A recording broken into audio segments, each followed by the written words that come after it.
Hi Capricorn, and welcome to your weekly tarot reading. This is going to take you from the 10th to the 17th of July. So I'm just getting your cards sorted out.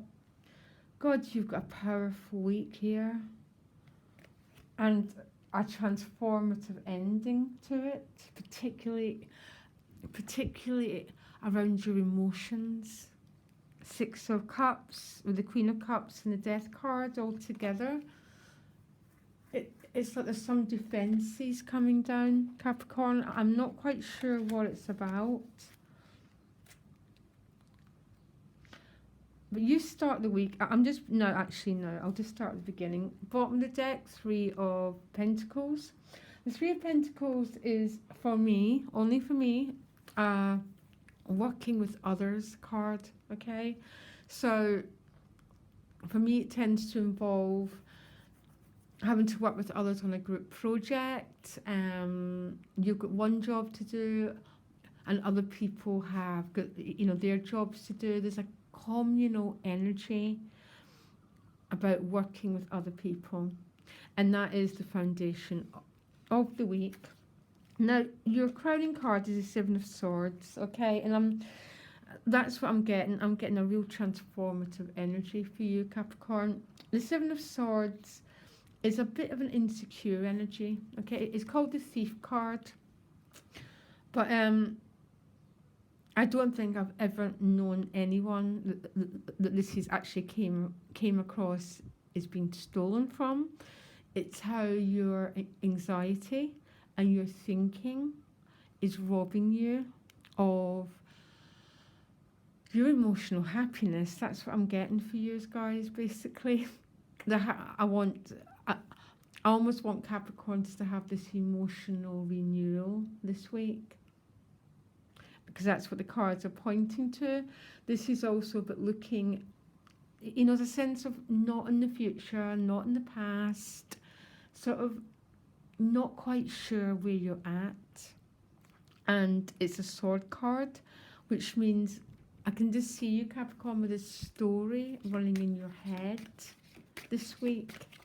Now, remember, it's just a story, okay?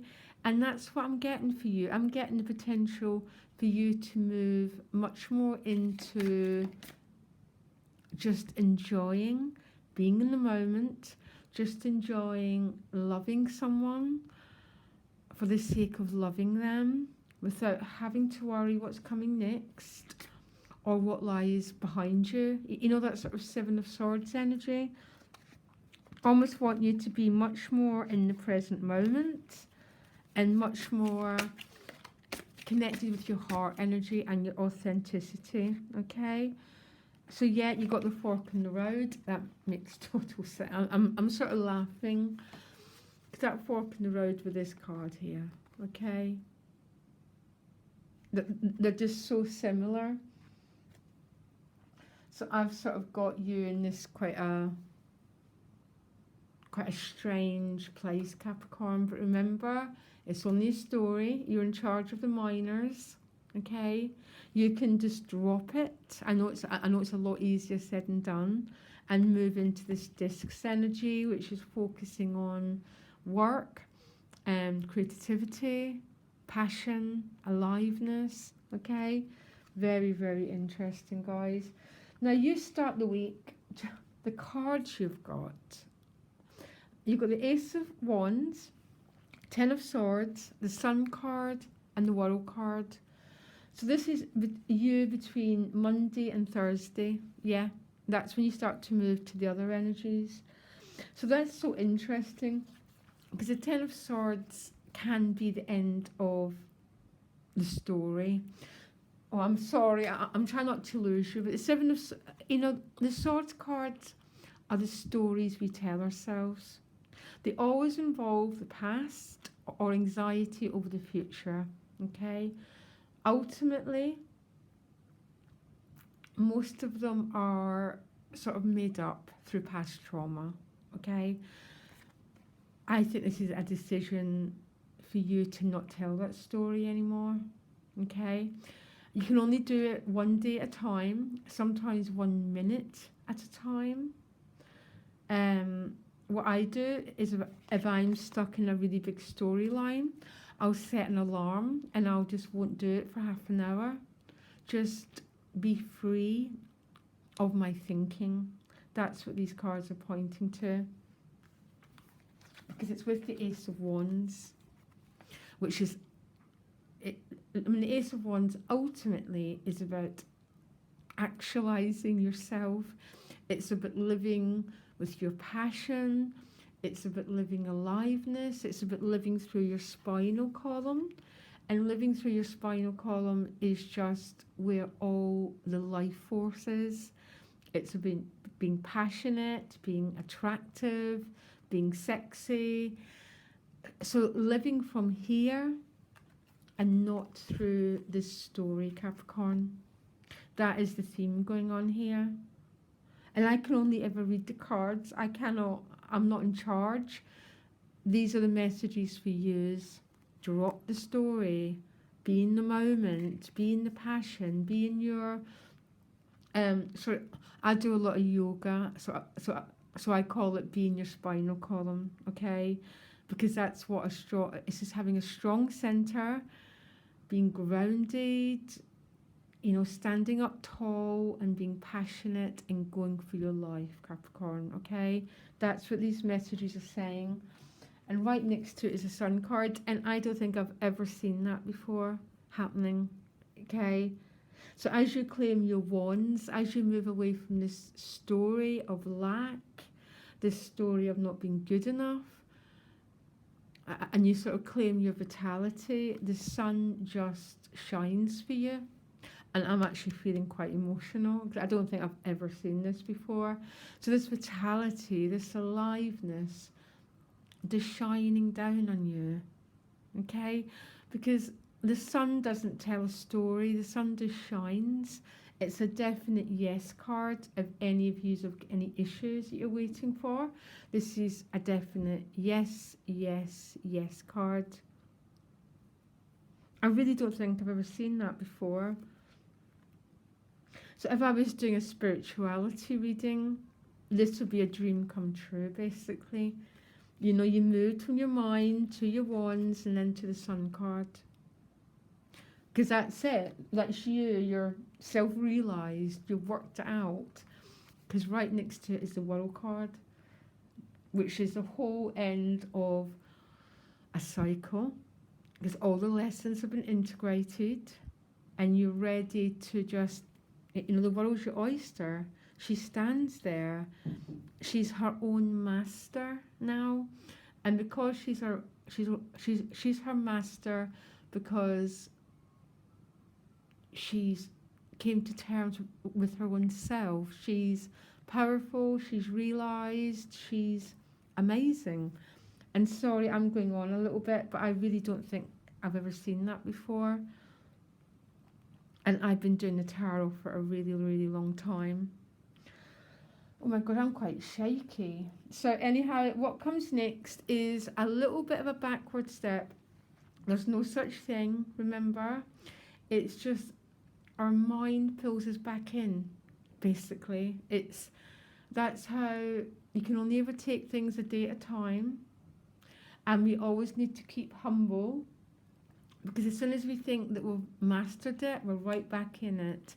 And there's a feeling of you going back into a quite defensive place, feeling quite guarded, needing to protect yourself.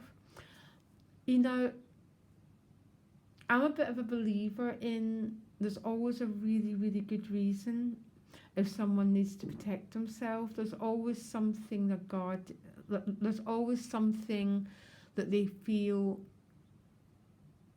is going to be hurt, which is genuinely our hearts. So there's a sort of feeling of you pulling yourself back a bit here. And it's with the Six of Cups, which is really interesting. Six of Cups is about reconciliation, it's about emotional expression, happiness, abundance, particularly emotionally. And it's also a 6, so it's about trying to get some balance back. But it's with the Nine of Wands, which is my PSD card.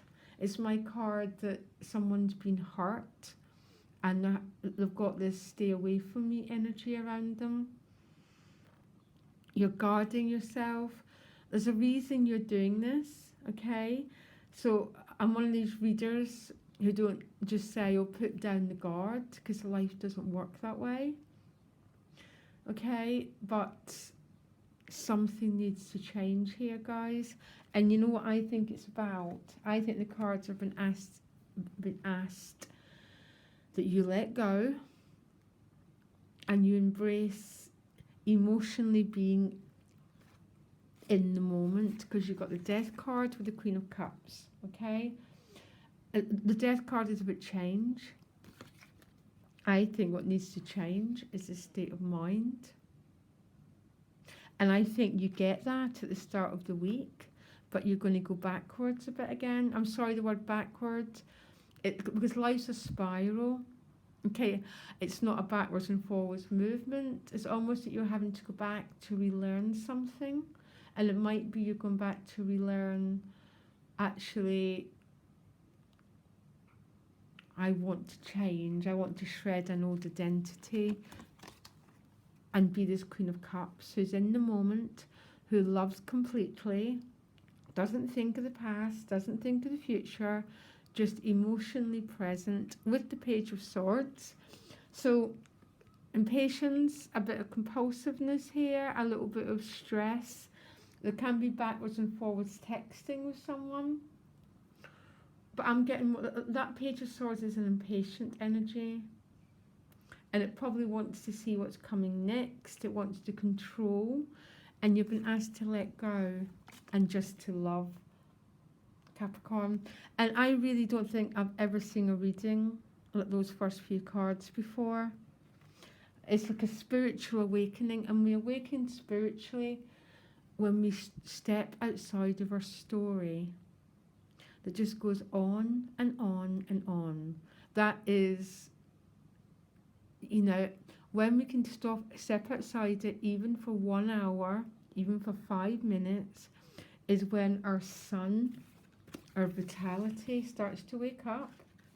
That's when we move into the Ace of Wands, rather than living through the mind, living through old traumas, living through old stories, which is what most of the world does. You move into this beautiful, beautiful actualization card. And oh my gosh, honestly, I feel quite shivery. And the World card, it's like you're this whole and complete being for these first few days anyhow, and I'm smiling because life is a spiral. And we're always going back through the spiral to relearn lessons, because that's just the way it goes. But I think it's about loving and being present in the moment. Be careful of impatience with that Page of Swords, guys. It's probably one of my worst cards because he wires up your nervous system. You want it and you want it now, okay? And deep breathing, move into the Queen of Cups, connect with your heart, let go, leave the past behind, just trust and go forward. What a reading. All right, Capricorn, my email's in the About section if you want to contact me directly. And all the best this week, guys, okay? Loads of love. Bye.